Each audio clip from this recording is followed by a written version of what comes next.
Well, hello. How are you doing this morning? Very nice. Very nice to meet you, Priyanka. Very nice to meet you too. Today we have with us Ms. Sudha Srinivasan. She's the CEO of Center of Social Innovation of the NUT Center. We have some questions for you. I'm going to begin. Right. Why is skilling for employability such a pressing need for the country? So, we live in interesting times, don't we? Post the pandemic, one has seen the biggest swings in employment job market that we've seen since the start of the liberalized economy. The externalities to a sector like skilling have been very significant. Skilling started off to bridge a deficit of learning that a poor quality of education had left in our children and youth, leaving them unprepared to join the organized work sector. That was the genesis of skilling as a sector. You needed bridge programs that would help youth from underprivileged backgrounds to become part of the India growth story and access opportunities in the formal sectors. But post the pandemic, it has exacerbated further. It has become a huge the challenges in terms of even access to these opportunities, even if you had the skills, have become difficult. In a market like that, someone that is not skilled has been really left behind. How can skilling programs like Future Perfect by the NUT contribute to a skill-based economy and impactfully support careers of youth? So our thinking on Future Perfect was to focus on foundational skills. It's born out of our learning from our past programs in running Gurukuls, where we figured that the ability of a young adult to become employable is 2/3 foundational skills, like core life skills, self-esteem, confidence, the ability to navigate tough situations, foundational literacy, as well as digital literacy, without which literacy isn't complete. So Future Perfect addresses the need to bridge the skill deficit in 21st century skills, which is largely critical thinking, problem solving, and ability to integrate into a work environment where you have to collaborate and work with peers. And on top of that, we chose workplace English as a horizontal skill, which, irrespective of which area of work you go into, has been a differentiator in terms of enabling people to do well in jobs, to grow in jobs, and actually access opportunities beyond what otherwise would be available to them. What exactly is Future Perfect and how is it designed? So Future Perfect is, like the name suggests, an attempt to shape a future for India's underprivileged youth, where they're in greater control of their life outcomes. A huge objective of Future Perfect is to set youth on a journey of lifelong learning, address the deficit of skills that a poor quality of education may have left in them, and build confidence in their ability to learn on their own with some guidance and support. We hope Future Perfect students will leverage what the program gives them over this 2-month period of online learning, be a very shaping, life-changing intervention that sets them on a path out of poverty. How does the NUT work with a partner ecosystem to ensure market-driven programs and assure jobs in the service sector? So the NUT is a non-profit startup itself, and the Center for Skill Development and Entrepreneurship is very keen to come up with models that can scale. So scalable models at viable price points that deliver meaning impact is the quest as we set out, create programs like Future Perfect. Our own evidence of achieving learning level outcomes with a base of 10,000 plus students has resulted in us becoming a knowledge partner and a bridge learning partner for larger institutions. Open sourced our curriculum, which is now being adopted by other partners like that. We're also currently speaking with several state level skill development corporations to proliferate our programs. And that's where the eventual scale in millions will come from, beyond our organic growth in thousands of students.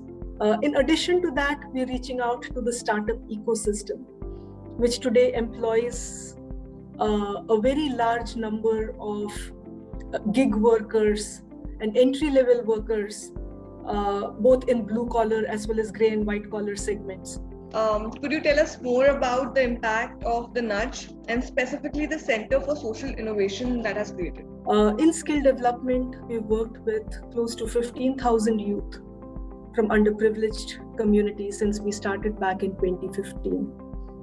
A lot of the work that we've done has resulted in models that have potential to scale through ecosystem partners.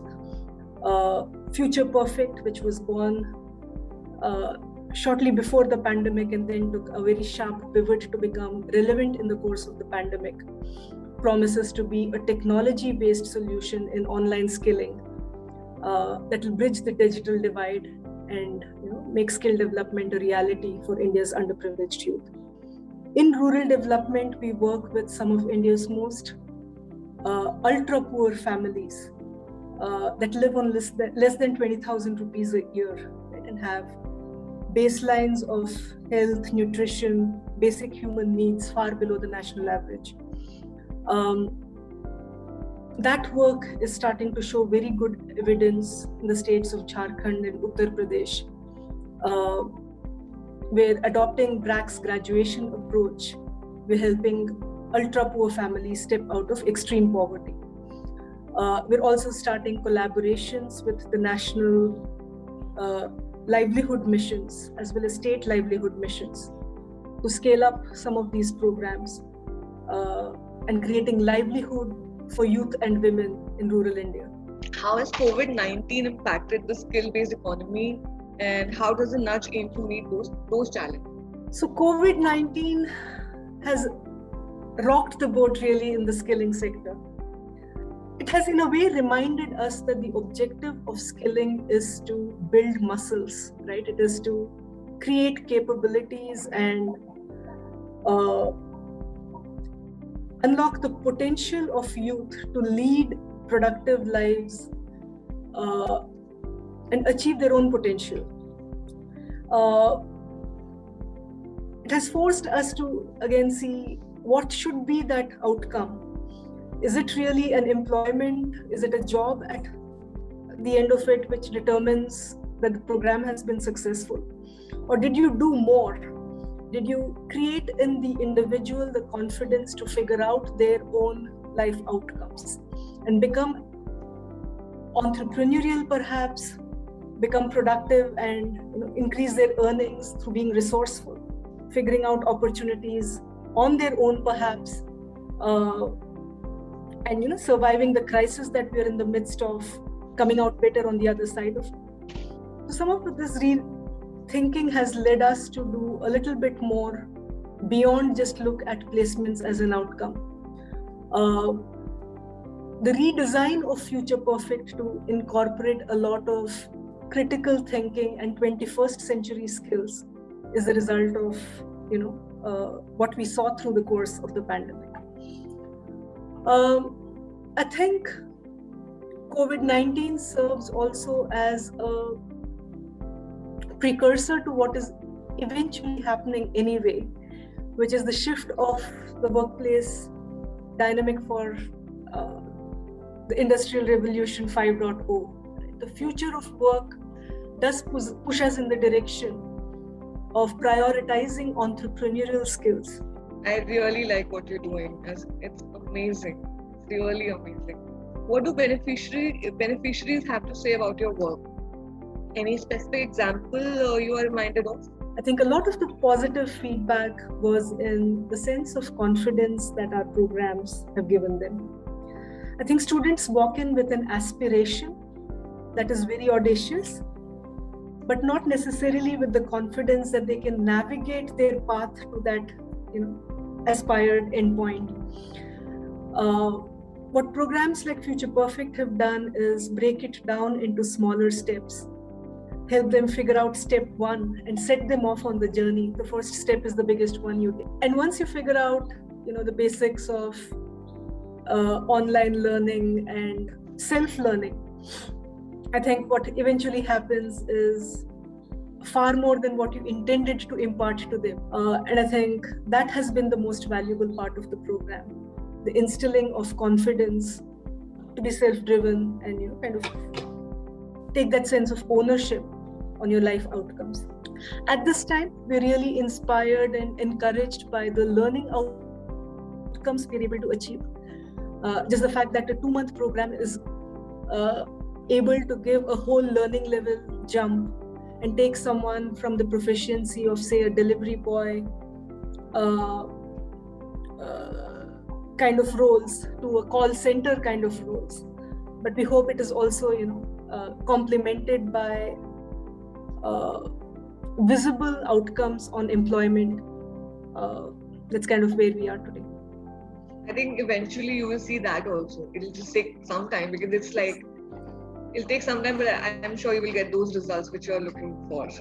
Is there a way for citizens to get involved with the Nudge? So the Nudge is always on the lookout for more friends of the Nudge that support us in this mission. We of course have a need for full-time talent to come join us on this mission. At any point in time, you'll see a lot of open positions are looking to make a full-time transition to the social sector. We would like to meet them and see if we can enable that aspiration. But beyond full-time work, there's also a lot of opportunities for volunteering. In a lot of areas of our work, it helps to have someone with an outsider's vantage point. We're also constantly looking to expand our network and reach out to institutions, organizations, corporates beyond our inner circle. So all of these require us to reach out to citizens, and I hope more of them will engage following this. I'm very sure. This is social work, I think people do want to get into, and you're doing a noble cause, so I'm very sure. Any final remarks or something you would like to share? I think it's a particularly interesting time to be a non-profit in India at this time. The inequality that has existed in India in terms of income and wealth has deeply widened through the course of the pandemic. It has also shown us that certain problems for the bottom 250 million of this country can only be solved through a pure focus on impact, and it cannot be multitasked with an expectation of financial return through a market-based model. The pandemic has also shown that if people get left behind, if a certain set of communities get left behind, everyone loses. And everyone wins when development is more balanced and more equal. We're very, very excited with just what we've been able to mobilize by way of talent for the sector through our work in incubator and accelerator kind of programs, and also for talent at the Nudge. Our work with the youth in skilling has given us great conviction in the potential of youth in this country. It was lovely having you with us, and it was so informative and so insightful. Thank you for being with us. Thank you very much.